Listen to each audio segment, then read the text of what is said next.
할렐루야. 우리 이 시간 하나님께 감사와 영광의 박수 돌리겠습니다. 할렐루야. 우리 이 자리에 함께한 여러분과 또 시간도 국내외에서 예배에 함께 참석한 모든 하나님의 귀한 자녀들에게 하나님의 신령한 복과 땅에 기름진 은총이 있게 되시기를 예수님의 이름으로 축복합니다. 사람이 참 잘났다고 할 게 하나도 없어요. 왜냐하면 사람이 내일 일을 모르니까요. 내일 일 아무도 몰라요. 뭐 확진자가 240만 명인가 50만 명인가 그렇게 확진자가 아니라 검사를 많이 받았었어요. 그리고 확진자도 많이 있었고요. 그리고 이제 또 거기서 이렇게 이제 뭐라 그러지, 퇴원했다 그러나 이제 풀어진 사람도 많이 있고. 그런데 그 사람들도 다 시간적으로 어저께까지 자기가 걸릴 거 알았겠어 몰랐겠어요? 몰랐죠. 그런데 오늘 가서 검사해 보면 걸렸다니까요. 아무도 몰라는 거예요. 내가 걸렸는지 안 걸렸는지조차도 이건 더더욱 모르는 거예요. 그러니까 사람이 잠깐 뒤의 일도 절대로 알 수 없기 까닭에 그저 매일매일을 성실하게 최선을 다하면서 살아가야 되는 것입니다. 내가 오늘 건강 지켜야 내일도 건강한 것이지, 내가 오늘 건강 못 지키면 내일이 보장받을 수가 없다니까요.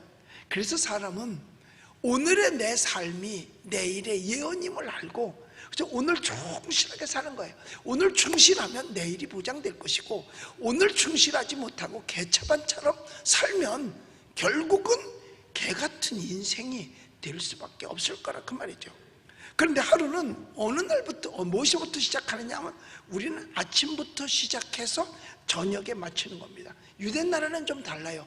유대는 저녁부터 시작해요. 그래서 안식일 날이 그러니까 금요일 저녁부터 시작해서 토요일까지 이어지는 게 그게 유대 나라 안식일이에요. 근데 우리는 삶을 아침부터 시작하거든요. 이게 훨씬 좋은 거예요. 그래서 아침에 시작해서 저녁에 마치는 거지요. 한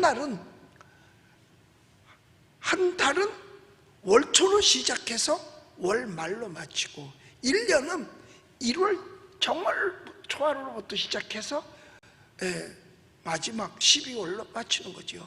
인생은 태어나는 것으로 시작해서 죽음으로 마치는 겁니다. 그러니까 시작이 있다는 얘기는 반드시 뭐가 있다는 얘기야?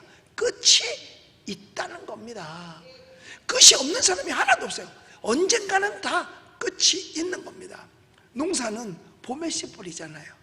그걸로 시작해서 가을에 거두는 것으로 농사의 그의 일을 마치는 거예요. 그런데 인간은 그 시작부터 끝까지 살아가는 과정 속에서 그 과정이 어떻게 될지 모르기 때문에 시작하는 그 순간부터 성실하게 최선을 다해야 되는 거죠. 그러니까 아침부터 최선을 다하는 거예요. 오늘 성경 본문 6절에서 그랬잖아요.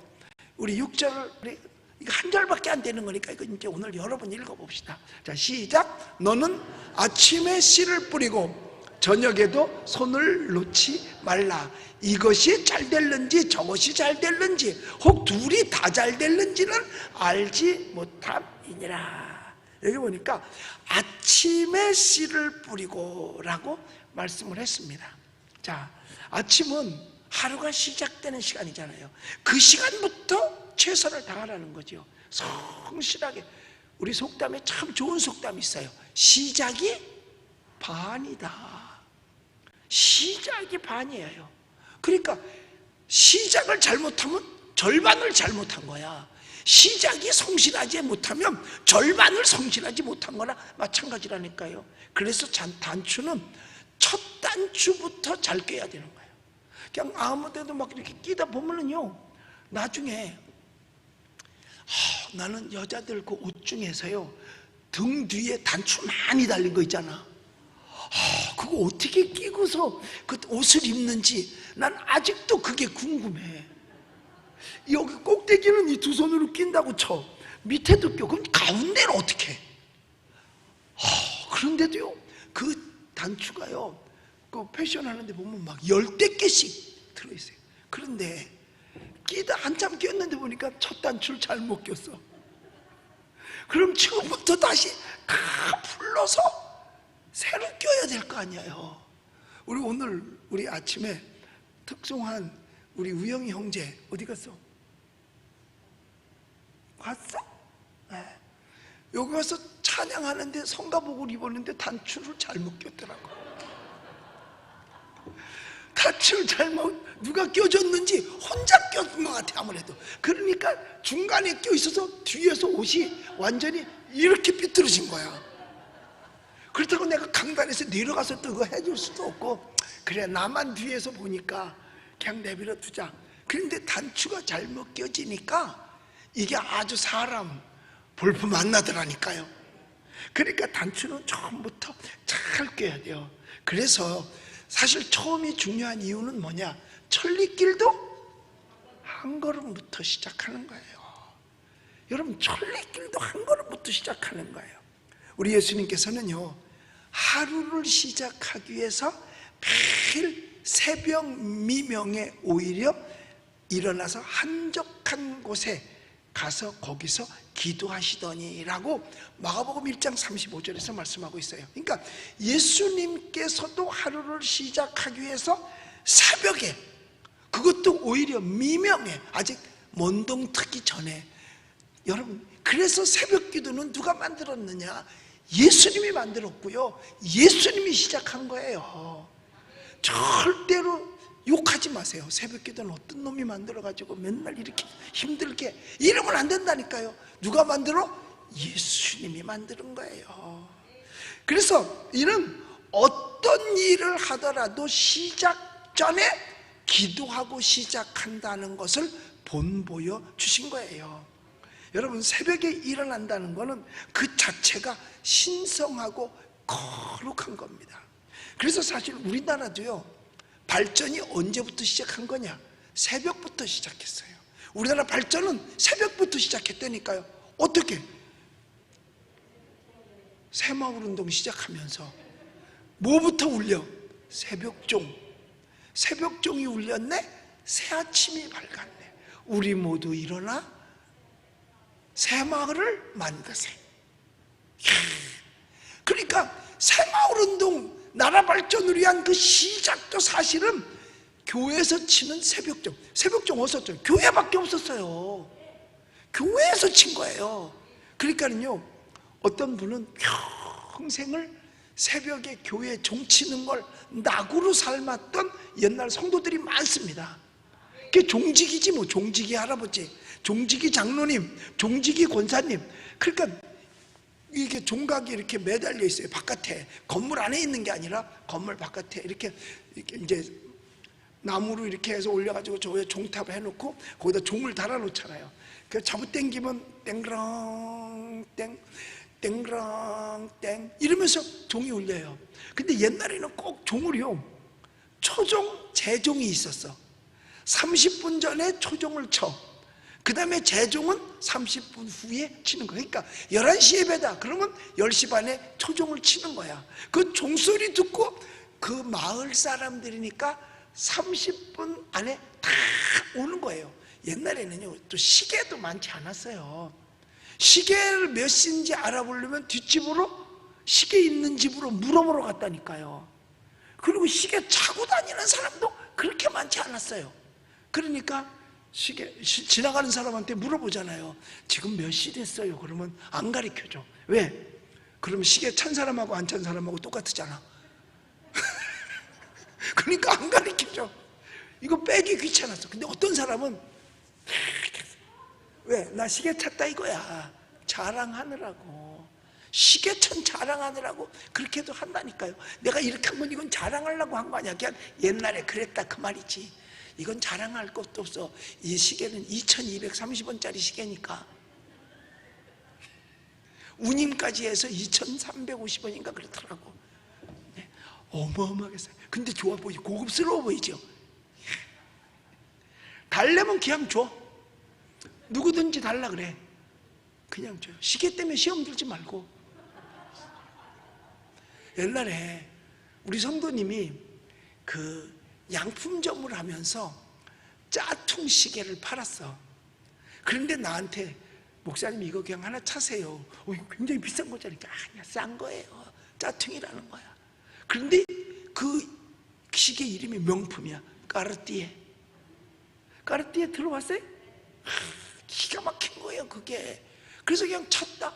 그런데 우리 태어나면 애기 제일 먼저 이제 태어나서 첫 외출할 때 교회로 데려오잖아. 그런데 걔를 안고 내가 기도해 줬어요. 근데 이 시계가 거기 보인 거야. 그런데 애 아빠가 애 기도는 안 보고 내 시계만 들여다보고 있었어. 내 시계만. 하나님, 이 아이 이제 오늘 첫날 첫발 교회 디뎠습니다. 평생 지켜주세요 하고 축복기도 해줬거든. 그런데 애 축복기도 받았는데 그 다음 주부터 교회를 안 나와. 그래서 우리 전사님 보고 왜 안 나오는지 신방 갔다 그랬더니 시계에 시험이 들은 거야. 어떻게 목사가 그 비싼 까르띠에를 차고 다니냐 이거야. 목사는 까르띠에 차면 안 돼. 근데 난 찼었거든. 그 소리를 듣고 내가 풀어서 그 사람 주고 갖다 주라 그랬어. 이거 왜? 10,000원짜리밖에 안 되니까. 남대문 시장 짜통 가게에서 10,000원 주고 사다가 양품점에서 20,000원씩 팔던 그 시계란 말이야. 근데 그것도 진짜인 줄 알고. 근데 그 주신 분을 생각해서 안 찰 수도 없고, 그래서 그냥 안 돌아갈 때까지는 쳐야 될 거 아니야. 주신 거니까. 그래서 그냥 쳤다. 그런데 세상에 시계 때문에 교회를 안 오는 사람도 있어. 그래서 내가 이것도 목사님 꺼먹고 막 골든 보이고 반짝반짝한데 비싼 거 같아. 달래면 그냥 준다니까. 이거 2,230원짜리니까. 그 운임까지 해서 2,300원인가 하여튼 500원인가 그거밖에 안 가요. 근데 달래 소리를 안 해. 어떻게 된 게? 왜? 너무 싼 거라서 그래? 뭐 믿음이 없어서 그런 거예요. 주일학교 선생님이 어떻게 외국을 갔다 오면서 외국에서 시계를 하나 사온 거야. 옛날에 시계가 귀할 때. 그 주일학교에서 아이들한테 이제 설교를 하고 주일학교 선생님이, 그리고 선생님이 이거를 가져왔는데 이거 누구 줄까 그랬더니 설마 줄까? 그리고 아무도 대답을 하는 거야. 근데 제일 작은 애가, 그리고 조금 5% 부족한 애가 선생님 저 주세요 그런 거야. 그때 선생님이 풀러서 줬어. 다른 애들은 선생님을 안 믿은 거야. 왜? 에이, 우리가 달랜다고 그 비싼 시계를 주겠어? 이러고 안 달랜 거죠. 근데 얘는 선생님이 말하면, 그래서 믿음은요 단순하게 믿는 겁니다. 계산하지 마세요. 그러니까 얘가 선생님 저 주세요. 그러니까 선생님 풀어서 걔 준 거야. 그러니까 내가 볼 때 믿음이 없어. 뭐 이거 주고 비싼 거 사달랄까 봐. 여러분, 그래요. 뭐든지 기도로 시작하는 거예요. 기도로 시작. 세상에 시계 찾다고, 좋은 시계 찾다고 해서 그걸 보고서, 그래서 그거 아닌데 왜 시험도 그 뒤로 교회 안 왔어요. 끝까지 안 왔어요. 안 믿은 거죠. 뭐 믿지 않은 거예요. 여러분, 우리가 그래요. 새벽부터 예수님께서 일어나다. 이건 신성하고 거룩한 거예요. 순교자적 정신이 있어야 정말 매일 새벽 나오는 거예요. 사실 사람이 제일 포기하기 힘든 게 뭔지 아세요? 잠이에요. 오죽하면 소원이 뭐냐고 물어봤을 때 잠 한 번 실컷 자는 게 소원인 사람이 세상에 얼마나 많은지 몰라요. 아우, 나는 한번 잠이나 한번 실컷 받았으면 소원이 없겠다, 이런 사람들이 있다니까요. 그런데 그 소원 뭘 못 이루면 되지. 그냥 연휴 때 그냥 계속 자. 허리가 아프도록 자면 될 거 아니야. 그럼 소원 부를 텐데. 그 정도로 잠이 사람에게 소중한 거죠. 고문 중에 제일 큰 고문이 뭐냐면 잠을 안 재우는 거래요. 거기에 뭐 꼼짝 못하고 당하는 거죠. 그래서 사실 새벽 기도가 쉬운 건 아니에요. 그래서 순교적 정신이 없으면 꾸준히 하기는 쉽지 않습니다. 어쩌다가 한 번씩은 할 수 있어요. 그러나 꾸준히 쉽진 않아요. 그래서 큰 교회들 보면은요, 직분자를 세울 때 새벽 기도 참석을 가장 첫 번째로 봅니다. 그래서 새벽 기도를 안 하는 사람은 아예 자격조차를 주질 않아. 웬만한 지금 큰 교회들은 거의 그렇습니다. 그런데 자랑해요. 우리 교회는 장로님들 100% 새벽 기도 출석합니다. 권사님들이 80% 출석합니다. 안수 집사님들이 90% 새벽 기도 출석합니다. 이걸 자랑 삼는다니까요, 목사님들이요. 나도 그 자랑 좀 한번 해봤으면 소원이 없겠어. 근데 이 소원은 내가 아무리 이루고 싶어도 못 이루어 주어야지 이루지. 그래도 나는 1년에 한 번씩은 이루어. 언제? 예담 12 때는 그래도 나오잖아.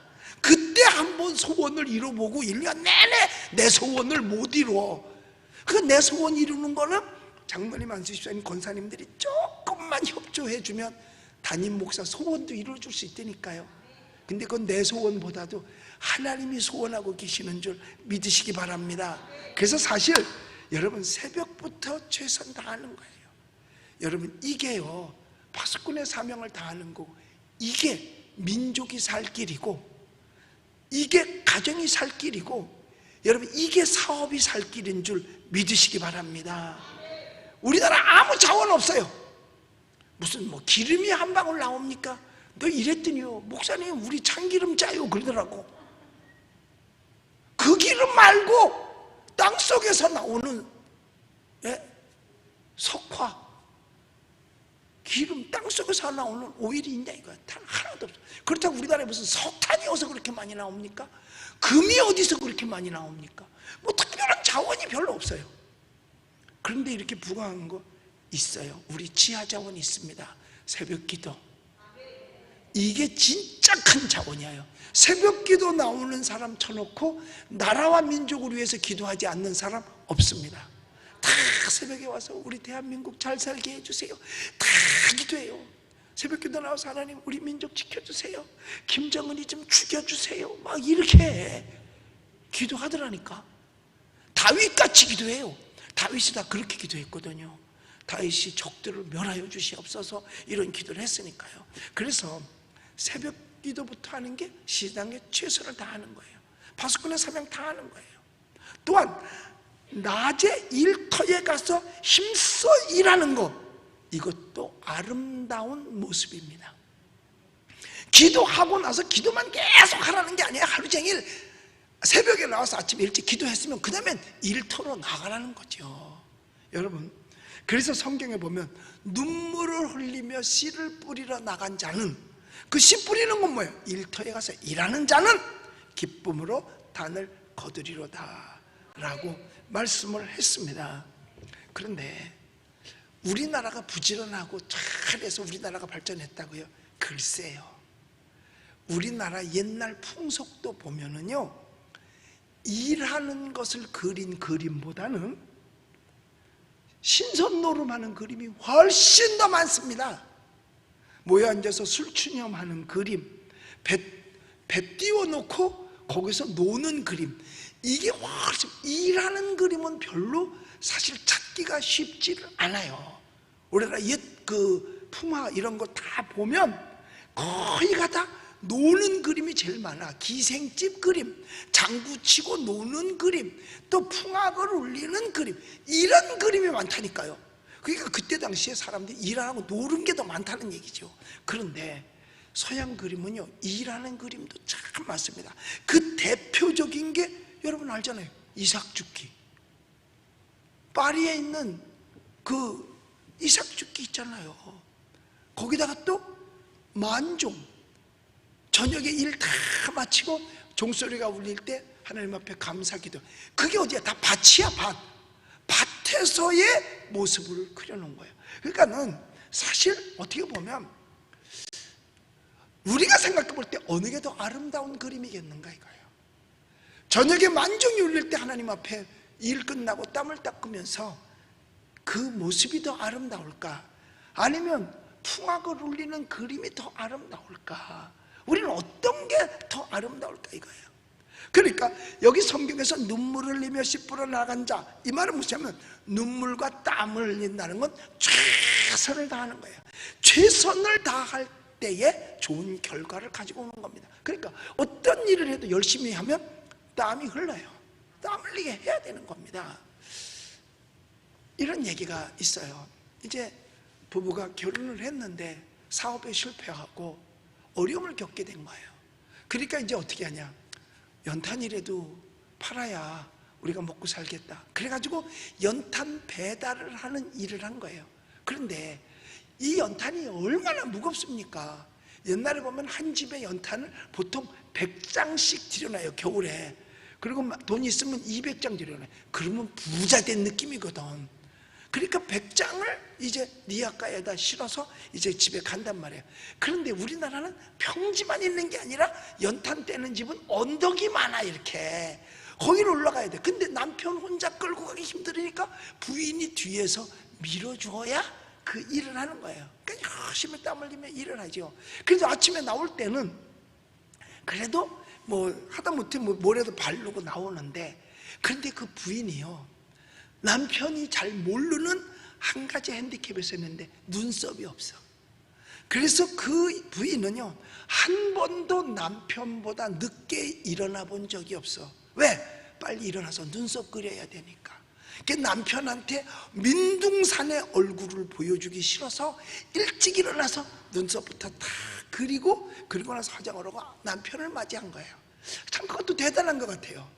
여러분들 남편보다 일찍 여자들이 일찍 일어나시기를 제가 간곡하게 부탁을 드립니다. 싫으면 그만두고.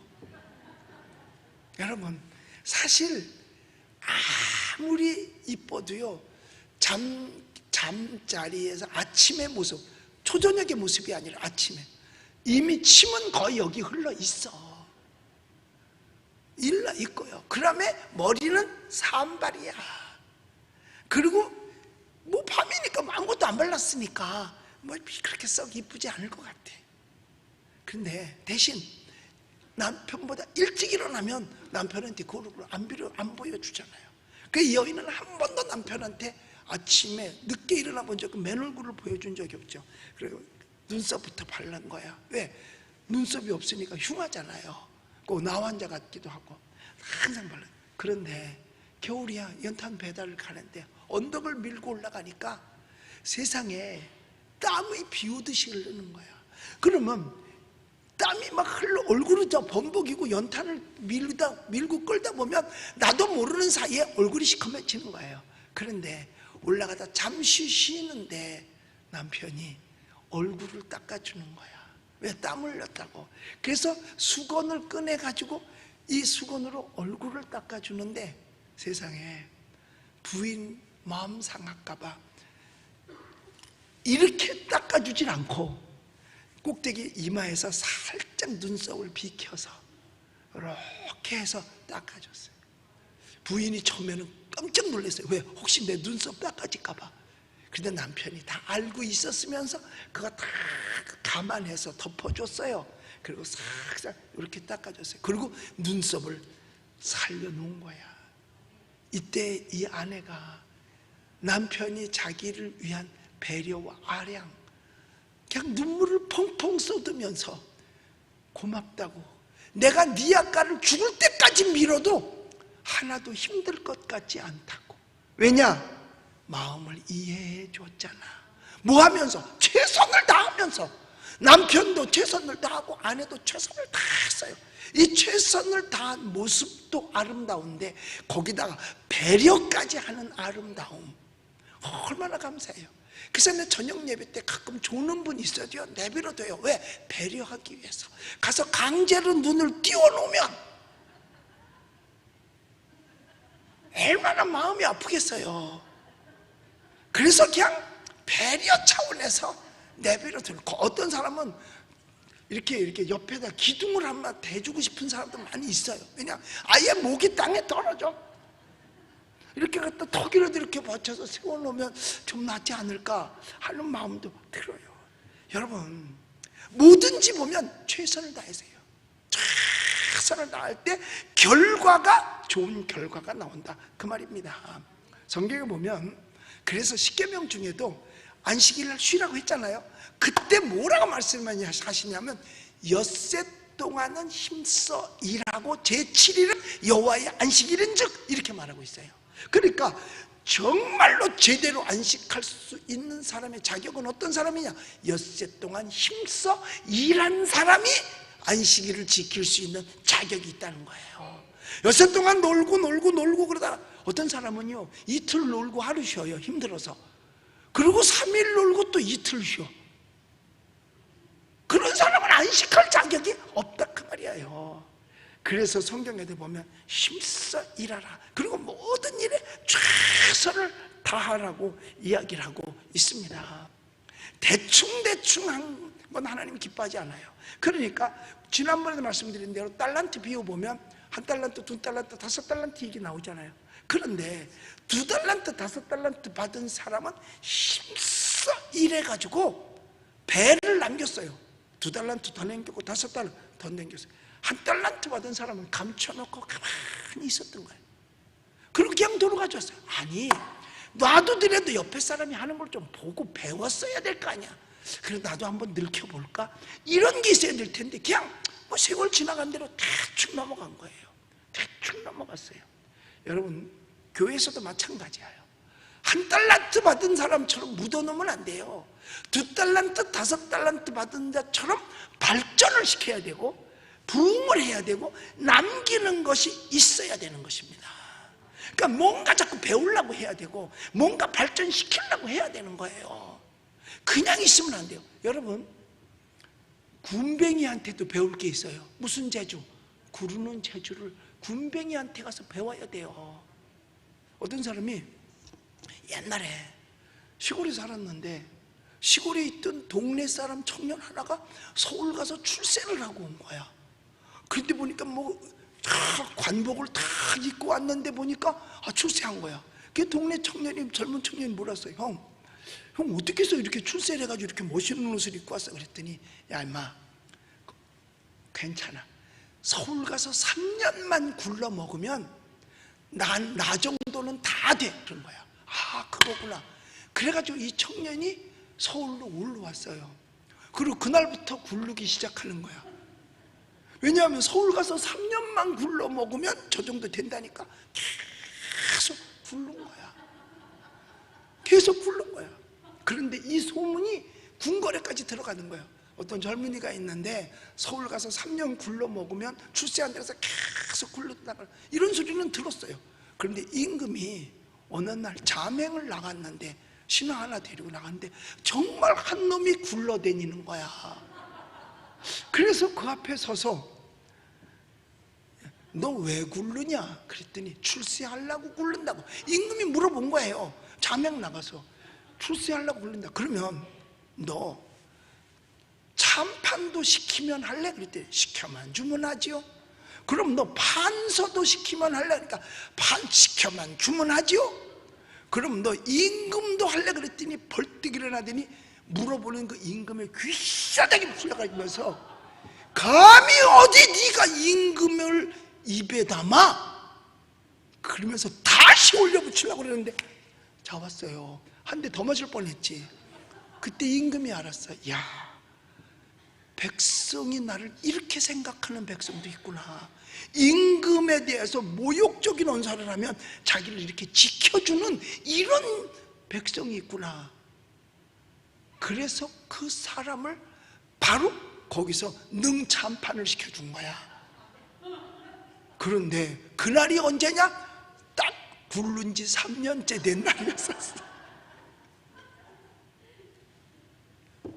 끝까지 최선을 다한 거고, 그래도 윗사람을 알아봐야 되고, 만약에 그 사람이 임금도 시켜주면 하지 그랬으면 걔는 출세 못했을 거야. 임금을 알아봤잖아. 근데 그 사람이 임금인 줄 몰랐어. 그러나 머릿속에도 임금을 섬겨야 된다는 걸 머릿속에 가지고 있었던 거예요. 여러분, 이런 것이 우리에게도 꼭 필요한 거예요. 달란트 비유가 딴 게 있는 게 아니에요. 그러니까 교회도 발전할 수 있으면 바깥에서도 발전할 기회가 생기면 최선을 다해서 발전을 해야 되는 거예요. 여러분, 우리나라에는요, 축구는요, 그 나라의 축구는 그 나라의 국력이나 거의 비슷해요. 그러니까 축구 전쟁이라고 그러잖아. 우리나라도 축구를 잘하는데, 근데 한국 사람이 감독하다가 네덜란드 사람이 감독하다가 뭐 독일 사람이 감독하다가 감독이 계속 바뀌어간단 말이에요. 뭐 히딩크는 네덜란드 사람이에요. 그 다음에 뭐 여하튼 여러 사람, 뭐 차범근은 우리나라 사람이죠. 그런데 감독이 바뀌면서 우리나라 축구 실력이 굉장히 늘어났고, 그 가운데서 누가 났느냐? 손흥민이 같은 사람이 난 거예요. 손흥민이가 내 고향 사람이야. 예. 그래서 춘천 사람인데, 춘천에는 유명한 인사가 둘이 있대. 하나가 손흥민이고 하나가 심하보래. 지금 비웃어? 아니, 웃는 모습이 비웃는 것 같았고. 그런데요, 여러 감독들에게서 좋은 것만 다 받아가지는 거예요. 그걸 자기 실력으로 만드는 거야. 그러니까 훨씬 더 실력이 나. 지금요, 손흥민이 같은 경우는요, 걔는 뭐 벌어들이는 액수가요, 숫자로 환산이 안 된대. 그냥 나가서 볼 하나만 차면 매덕이 그냥 왔다 갔다 한다는 거야. 볼 한 번 찰 때마다 매덕이 올라오고 또 계속 올라간다. 그런데 그 사람이 감독 한 사람이 여러 명한테 배웠어요. 여러분, 세계에서 그림을 제일 잘 그리던 사람 중에 하나가 누구냐? 레오나르도 다빈치입니다. 여러분도 레오나르도 다빈치 알잖아요. 그런데 그 사람이 자기 제자들에게 말했어요. 너희들은 나보다 그림을 못 그리면 너희들은 바보다라고 얘기를 했습니다. 왜냐? 너 나한테 배운 거 있지, 그 다음에 다른 선생님한테 배운 거 있지, 네 실력 있지, 그걸 합치면 네가 나보다 더 잘 그려야 되잖아. 근데 나보다 못 그린다? 그럼 넌 제대로 배운 게 아니야. 넌 가서 먼 산 보고 있었지 제대로 배운 게 아니라는 거예요. 그러니까 우리도 자꾸 해서 배워야 돼. 애들한테도 배울 게 있대. 나는 훌륭을 누구한테 배운 줄 아세요? 우리 아까 반주한 우리 장유경 집사님 딸내미 초등학생한테 배웠어요.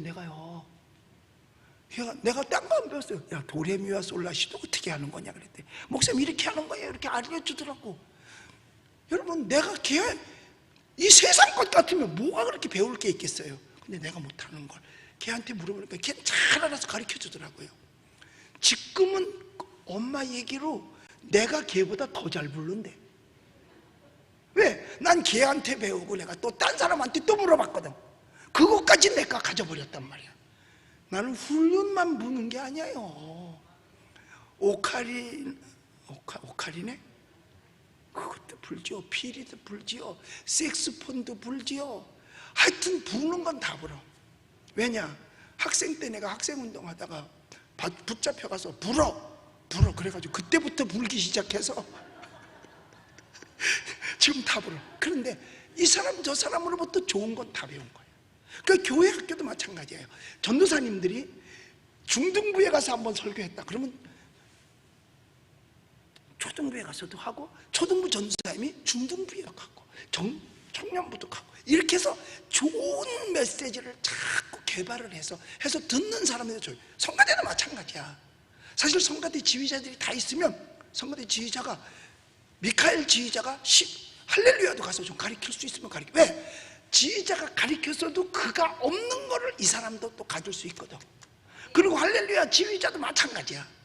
자기 혼자만 할 게 아니라 뭐 부부 성가대 가서도 가르치고, 그리고 미카엘도 가서 가르쳐. 거기 붙어 있으라는 얘기가 아니야. 한두 번 가르치면 좋은 거 배우면 그 다음에 또 본인치 가서 또 하고. 그러니까 서로 가져서 나누어 주는 겁니다.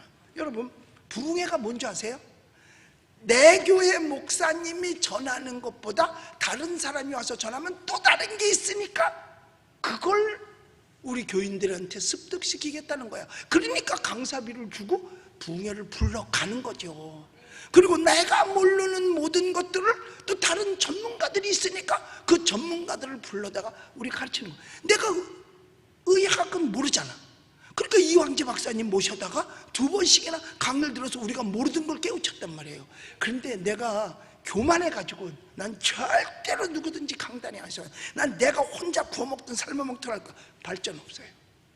절대로 발전 못합니다. 그래서 앞으로는요, 주일날도 오후에 시간이 나서 어떻게 하든지 우리들에게 계몽하고 사상운동, 그리고 그 세상적인 그 우리가 잘 모르는 지식들, 이런 걸 학교를 하려고 그래요, 매주마다. 그래서 듣고 싶은 사람들은 와서 듣고 깨우치고 좀 나아지라는 거죠. 요새 사람들은 신문을 안 봐. 신문을, 텔레비도 안 봐요. 어떤 사람은 아예 안 보는 사람도 있어요. 근데 너무 또 거기 빠진 사람도 있어요. 그러니까 뭐를 알아야 될 텐데 잘 알지 못하는 거야. 그래서 이런 걸 학교를 통해서 될 수 있으면 모든 것을 다방면으로 좀 알게 하기 위해서 아예 주일날 오후 저녁 예배 전에는 학교를 해서 그 학교에서 공부를 많이 할 수 있어요. 그러니까 유명한 교수님들을 모셔다가 내가 가르칠 수 없는 거, 나는 성경만 가르치면 되니까 내가 가르칠 수 없는 걸 가르치는 거예요. 그래서 옳고 그름이 뭔지를 깨닫게 하고 바르게 사는 게 어떤 것인지를 가르쳐 주는 거예요. 여러분, 어떤 사람들만은 그래요. 목사님 강단에서 정치적인 설교하지 마세요. 오늘 기도한 집사님 처음부터 끝까지 정치 기도하더라고. 뭐냐, 하나님 차별금지법 막아주시고 악법을 제고, 그거 다 뭐야? 국회의원이 내놓은 거지. 그거 말하는 건 뭐야? 정치적인 얘기죠.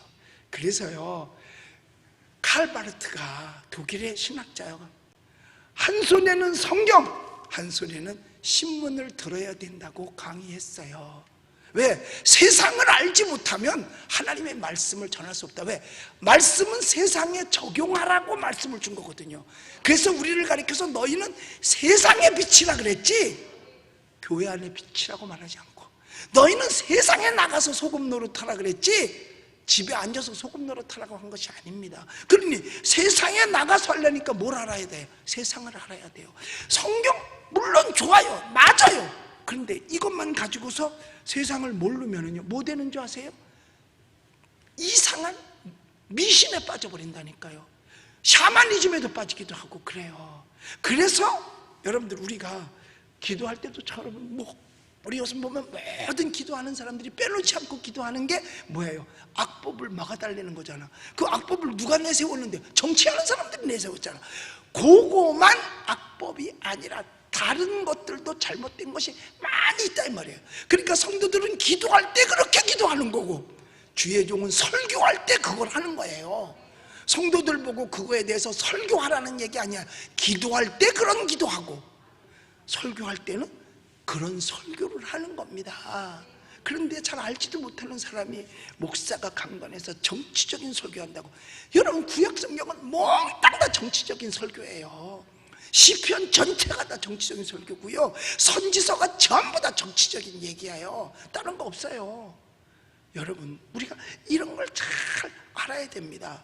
그러니까 앞으로 발전을 위해서는 모두가 다 같이 가야 되는 거예요.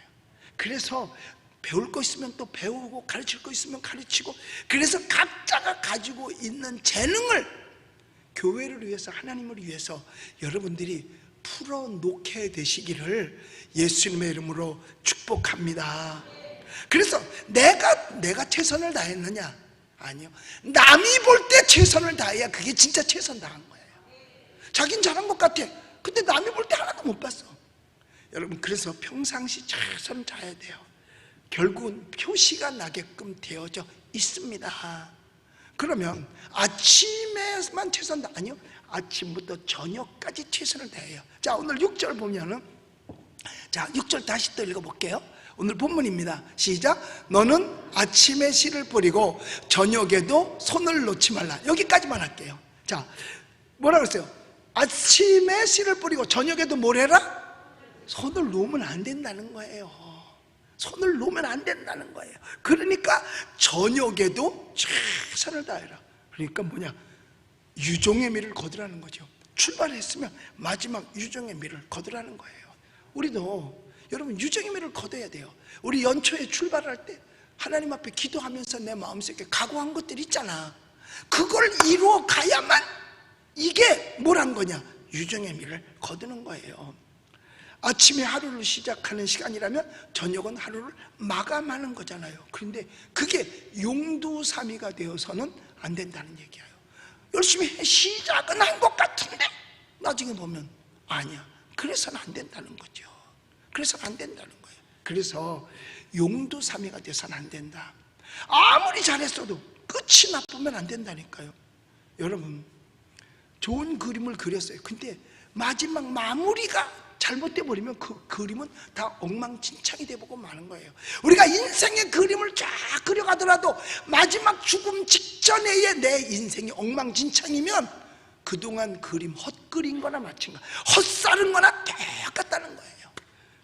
오늘도요, 낮에 우리 굉장히 먼 곳에서 나이 드신 어르신이 자동차를 몰고 교회에 출석을 하셨어요. 그래서 사부 예배에 나오셨거든요. 그런데 어디냐? 춘천의 절반.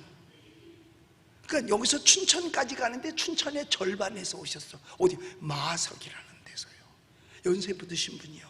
운전을 하고 오셨단 말이에요. 그런데 어떻게 내가 여기까지 왔는데 집에를 가냐 이거야. 저녁 예배를 참석하고 말씀 들어야지.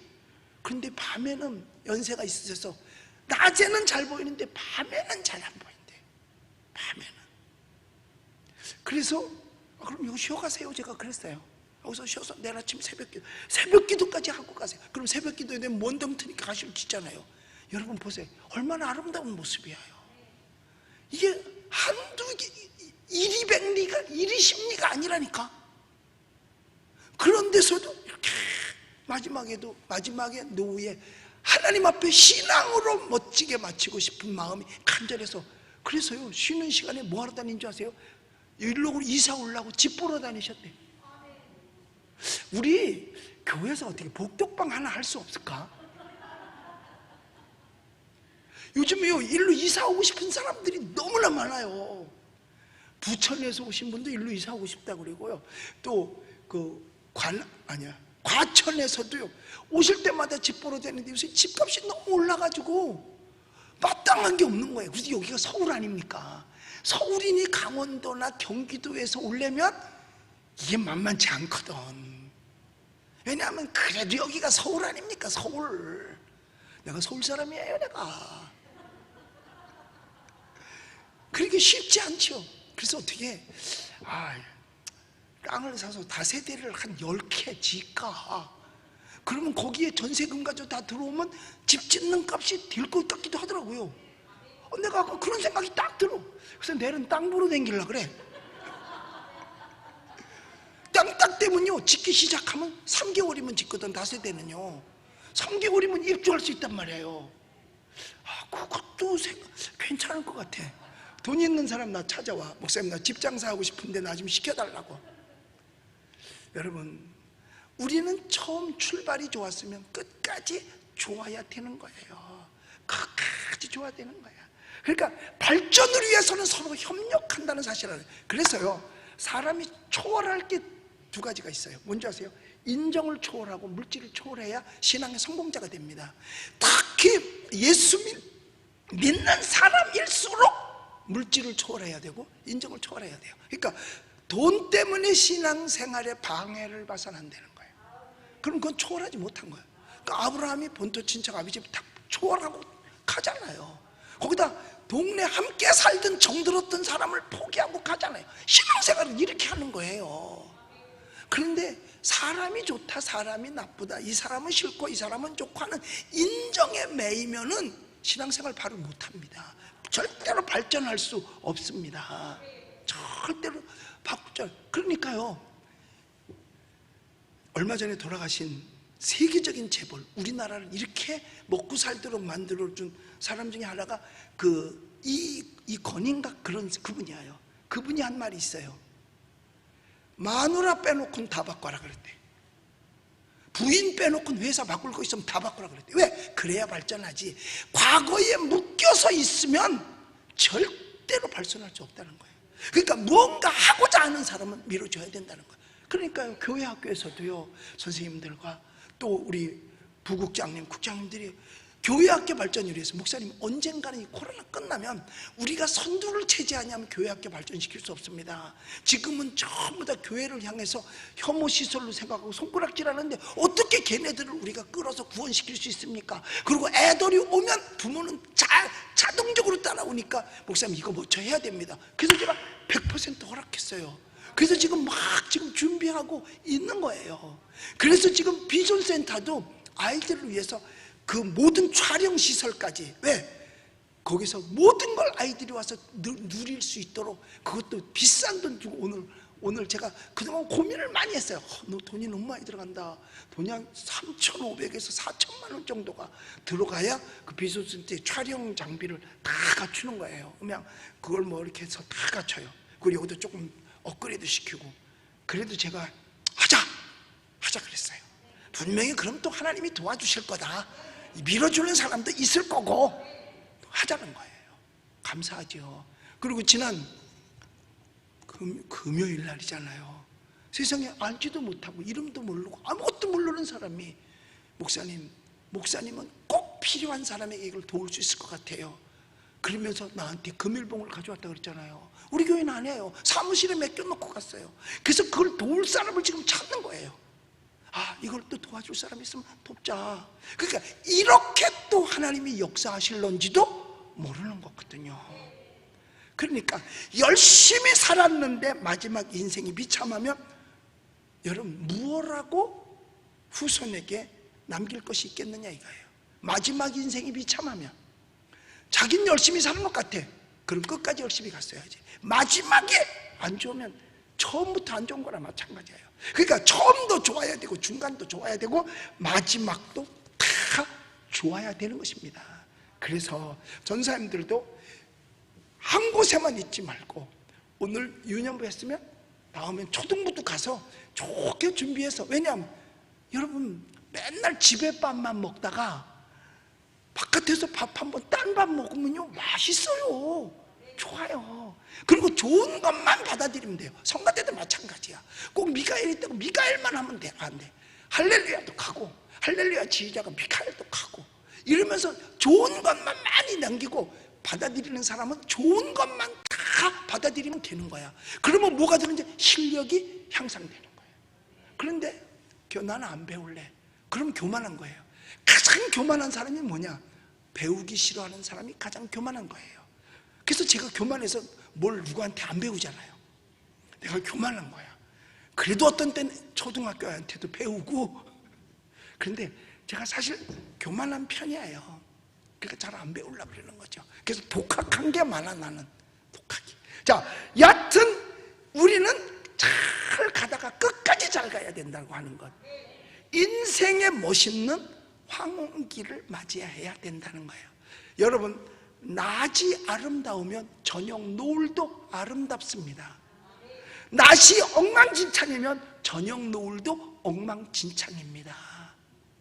그러니까 우리는 다 아름다워야 된다. 교회에서만 가능한 것이냐? 아니요. 교회 바깥에서까지 황혼기가 노을처럼 아름답게 되시기를 예수님의 이름으로 축복합니다. 하루 생활도 그래요. 기도하고 출발했으면 잠자기 전에는 회개로 마무리하는 거예요. 하나님, 내 오늘 하루 생일 속에서 혹시 잘못한 것 있나요? 남의 마음에 상처를 준 거 있나요? 하나님 용서해 주세요. 그리고 편히 잠들고 내일은 또 새롭게 출발하게 해주세요 하고 가야 되는 거예요. 여러분, 잘 가다가 끝에 가서 부정과 부패와 음란과 타락으로 끝내버린다면 나중엔 자식 볼 몇 명도 없을 뿐만 아니라 세상으로 같으면 자식한테 제사밥도 못 얻어먹어. 제사밥. 내가 볼 때요, 직전 돌아갔어, 죽었어. 그 사람 자식들이 추모일 되면 기쁘게 와서 추모할 것 같아요? 어떻게 해서 세상 떠났는데, 무언 짓을 하다가. 그래서요, 우리가 자식 볼 날이 없게 마감을 하면 안 되는 거야. 떳떳하게 자식 볼 날이 있게 마감을 해야 되는 거죠. 불신자들 보면 그래요. 젊어서 열심히 하다가 중년 돼서 돈 조금 벌으면 말년이 추잡해. 불신자들의 말년이 거의 그래요. 결국은 자식과 남에게 버림당해요. 근데 이 말도 지금 내가 말하는 것도요, 만약에 차별금지법이 통과돼 버리면 이 말 못해요. 왜? 불신자들이 전부 다 나한테 고소해. 네가 날 봤어? 그리고 고소해 버리면요, 당하는 거예요. 그러니까 아예 강단에 입을 막는 것이 이런 악법들입니다. 단지 그게 목적이 아니에요. 차별금지가 목적고 동성애 차별, 이 목적이 아니고요, 주의 종의 입을 틀어막는 게 목적이고 교회 문을 닫아버리게 하는 게 저들의 목적이에요. 왠지 아세요? 자기들이 하고 싶은 거를 방해하는 건 교회밖에 없거든. 다른 데서는 뭘 하든지 말든지 그냥 내버려둬 다 그냥 던져버립니다. 그렇기 때문에 다른 데는 신경 안 써요. 다른 데 신경 안 써요. 그러니까 민노총이 광화문에 수만 명이 모여도 신경 안 써요. 왜? 지네한테 방해가 안 돼. 그런데 교인은 10명만 모여도 방해가 되거든. 왜? 자꾸 이거 하지 마라, 저거 하지 마라, 이런 법 세우지 마라, 저런 법 세우지 마라, 계속 항의하니까요. 여러분, 우리 젊어서 최선 다했으면 늙어서도 최선을 다해야 되죠. 그래서 성경은 말하기를 청년의 정욕을 피하라고 말합니다. 꿈을 가지는 건 좋아요. 그러나 지나친 욕망은 안 돼요. 청년의 욕망을 버리라는 거죠. 순수한 마음이 우리에게 꼭 필요한 거죠. 우리 디모데후서 2장 22절에 보면 이렇게 돼 있어요. 우리 읽어볼까요? 디모데후서 2장 22절 시작. 또한 너는 청년의 정욕을 피하고 주를 깨끗한 마음으로 부르는 자들과 함께 의와 믿음과 사랑과 화평을 따르라. 청년의 정욕을 피하라. 그렇지 않으면 안 된다는 거예요. 그리고 대신 의와 믿음과 사랑과 화평을 따르라고 말씀하고 있어요. 그리고 청년의 정욕 가운데 벌받을 쾌락을 삼가라는 겁니다. 여러분, 세상에서 얻어지는 기쁨을 뭐라고 표현하느냐 하면 쾌락이라고 말합니다. 주 안에서 얻는 기쁨을 뭐라고 하는지 아세요? 행복이라고 말하는 겁니다. 그러니까 세상 사람들은 뭘 즐기느냐? 쾌락을 즐기는 겁니다. 그 속에서 행복은 찾을 수 없어요. 잠시 잠깐의 쾌락은 있을지 몰라도 행복하진 않습니다. 오히려 끝나고 나면 더 괴로움만 엄습하죠. 그런데 우리는 그리스도 안에서 뭐가 있느냐? 그리스도 안에서 기쁨을 얻기 때문에 행복한 거예요. 할렐루야. 그러니까 지난 화요일 날 여기 오셨던 모든 분들이 나가면서 너무너무 행복해하는 거예요. 너무너무 행복한 거. 그 행복함은 옆에서 볼 때요, 그 기쁨, 그러니까 보는 사람마저도 기쁘다니까요. 그래서 가면서 피드백을 보내주는데 문자로요, 정말 행복한 피드백을 보여준 거예요. 여러분, 그러므로 우리는 세상적 쾌락을 찾아서는 안 돼요. 그래서 디모데전서 5장 6절에 보면 이렇게 표현하고 있습니다. 우리 읽어봅시다. 시작. 향락을 좋아하는 자는 살았으나 죽었느니라. 향락이 뭐예요? 세상적 쾌락이 향락이잖아요. 그러니까 세상적 쾌락을 추구하는 업소를 뭐라고 표현해요? 향락업소라고 그러잖아. 여러분, 교회를 향락업소라고 그래? 학교를 향락업소라고 그래? 도서관을 향락업소라고 그래? 아니야. 그런데 개입반은 뭐야? 향락업소잖아요. 그런데 여기 성경은 뭐라고 그랬어요? 향락을 좋아하는 자는 살았으나 죽은 거나 마찬가지라는 거예요. 인간의 정욕대로 살면 반드시 심판이 있어요. 언행은 자유지만 책임은 본인이 져야 되는 거예요. 나중에 뭐에게? 지옥 가는 책임져야죠. 그 지가 잘못했으니까 지가 갈 거예요. 지가 책임져야죠. 뭐. 여러분, 인생은 자유예요. 그러나 책임은 본인이 지는 겁니다. 내 육신 살았을 동안에 내가 소금과 빛의 역할을 하면서 그리스도인으로서 정말 하나님이 온전하시고 기뻐하시는 뜻을 행했다면 그 책임도 내가 졌는데 천국 갈 것이고, 개차반으로 살았다면 불판하고 원망하고 시기하고 미워하고 욕하고 이랬으면요, 그 책임 자기가 져야 돼요. 어떻게? 지옥 가는 걸로. 그래서 성경엔 죄를 멀리하라고 말씀하고 있는 겁니다. 그래서 요셉은 청년이었지만 그는 하나님을 섬기는 사람으로 죄를 멀리했잖아요. 그 보디발의 아내가 요셉을 겁탈하기 위해서 요셉을 유혹했거든요. 그리고 요셉을 겁탈하려고 했었어요. 그런데 요셉은 믿음의 사람이기 때문에 단호하게 물리치고 그 자리에서 떠납니다. 그것을 떠났기 때문에 그는 옥살이를 한 거예요. 옥살이를 할 망정 자기는 죄를 질 수 없다. 그래서 그는 옥을 택한 겁니다. 여러분, 우리 신앙인에게는 이게 필요한 거예요. 주기철 목사님처럼 그냥 가서 내가 아니라고 부인하면 살 수 있지만 그건 죄를 짓는 일이기 때문에 내가 옥살이를 하고 순교를 할 망정 내가 죄 가운데 들어갈 수는 없다. 그래서 그는 순교의 자리로 들어가고, 손양원 목사님도 내가 신사참배 하겠다고 하면 순교 안 당해도 돼요. 그리고 옥살이 안 해도 돼요. 예수 안 믿는다고 하면 공산당한테 총에 안 맞아도 돼요.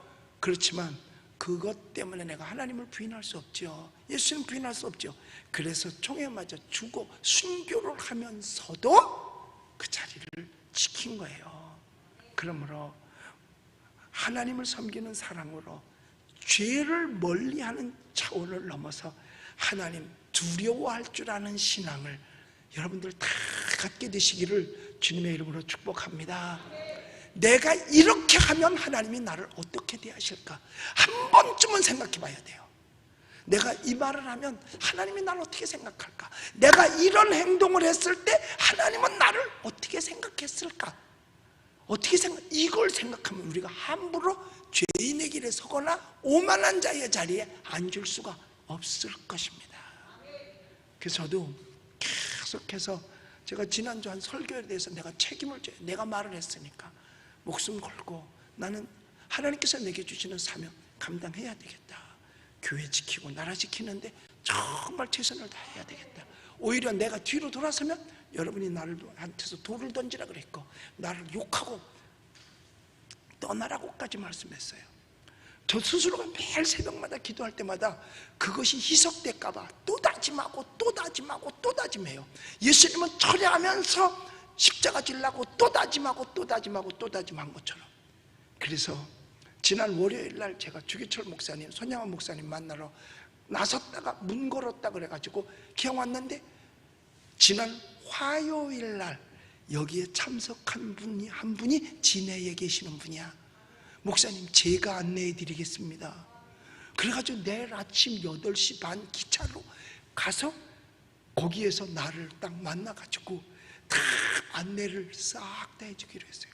그날 왔는데 그분은 집회 참석도 못하고 그냥 가면서 유튜브로 말씀을 들으면서 도로가 왜? 손주가 아프다 그런 소리를 들었고 그래도 와서 뜰이라도 밟아야 된다 그래가지고 중간에 돌아가지 않고 와서 어떤 분한테 헌금만 맡기고 그리고 도로 갔어요. 도로 갔는데 보니까 진해에서 오신 분이에요. 그래서 통화를 했어요. 그랬더니 자기래. 그래가지고 제가 오늘 연락을 했더니 목사님 오시면 제가 다 안내해 드리겠습니다. 목사님 저 차도 있거든요. 제가 운전도 하거든요. 그러니까 다 안내를 해준다는 거야. 이것도 참 고마운 일이죠. 여러분 그래요. 우리는 죄를 멀리하면서 나가야 돼요. 오늘 성경에 말씀합니다. 처음부터 끝까지 우리는 최선을 다해야 된다. 왜? 잘 될지 안 될지 모르니까 최선 다해 놓고 나서 안 될 때 하나님 앞에 항의라도 하지만 내가 할 일도 안 해놓고 나서 하나님 앞에 안 됐다고 무슨 항의를 할 게 있겠어요. 그러므로 우리는 매일매일의 삶 속에서도 최선 다하고 가정에서도 최선 다하고 특별히 주 안에서도 여러분들 내가 어떻게 하는 것이 하나님의 교회를 유익하게 할 수 있는 것인가, 내가 어떻게 하는 것이 내가 우리의 팀을 더 발전시킬 수 있는 것인가, 내가 어떻게 하는 것이 하나님을 더 기쁘시게 할 수 있는 것인가를 큰 마음판에 세우고 물질도 초월하고 인정에 끌려서 하지 말고 인정도 초월하고 하면 반드시 아브라함의 축복과 요셉이 가졌던 축복과 그리고 여기 기록한 솔로몬이 누렸던 은혜까지 함께 얻게 될 줄로 믿습니다. 그 축복의 주인공이 되시기를 예수의 이름으로 축원합니다. 기도하겠습니다. 좋으신 하나님께 감사합니다. 우리를 사랑하여 주시고 말씀 안에 거하게 하시며, 특별히 내일 일은 난 몰라요. 하루하루 그러나 그 하루하루가 모든 일에 최선을 다하게 하여 주시옵소서. 하나님, 청년의 정욕을 피하라고 성경은 가르칩니다. 근데 그 정욕은 청년만 있는 것이 아니라 늙어도 그리스도 바깥에 있으면 버리지 못하는 것이 그것입니다. 하나님, 우리 깨닫게 하여 주시고, 내가 하는 일이 하나님을 위해서, 교회를 위해서, 주님을 위해서 다 유익된 우리들이 꼭 되게 하여 주시옵소서. 예수님의 이름으로 기도드리옵나이다. 아멘.